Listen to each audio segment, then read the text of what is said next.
was a strongly repressed country. The secret police, which was called the Stasi, was the most extensive secret police force ever.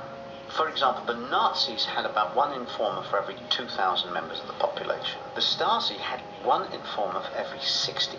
This meant that everybody in East Germany knew that just about everything they did was watched.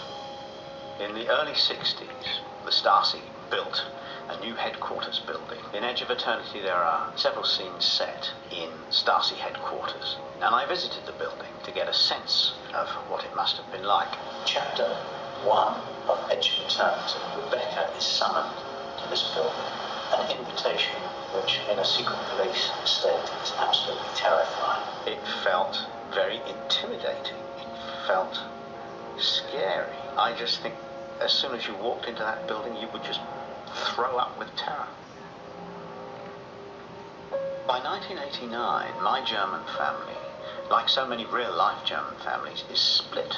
They can't see their parents, brothers and sisters, children on the other side. The Soviet Union seemed to be weakening, and the East German regime was losing its grip. But we didn't really understand that, so when it happened on the 9th of November 1989, when finally people crossed that wall in thousands, it actually came as a terrific shock. And those crowds who gathered that evening, they didn't know how the day was going to end. It could very easily have ended with them all being machine gunned. It had happened before. And they stood there, shouting at the guards, "Let us cross."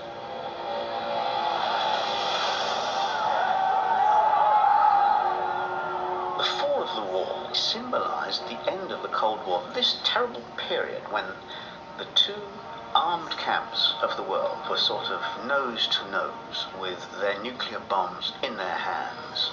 What's left of the war, the longest stretch, is called the East Side Gallery, and sections of that concrete monstrosity have been given to artists to paint. It's a kind of exuberant expression of freedom.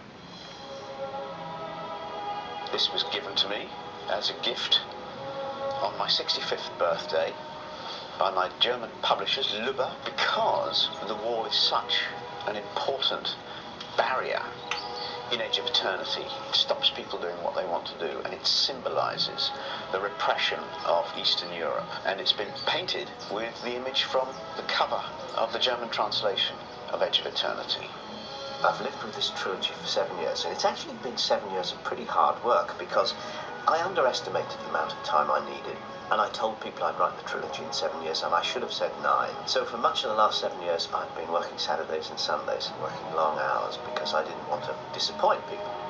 So all these books are written by me. Grandad, you wrote a lot of books. Well, except that it's the same book in different languages. French and German and Dutch and Italian. Is it Russian? I think it's Russian. That's me when I was a bit younger when I wrote this book. Wasn't I handsome when I was a young man? I looked like a movie star, didn't I? A little bit weird. Oh, okay. Well, this bookshelf contains one copy of every edition of each of my books. I look at it and I think this is how I've spent my life.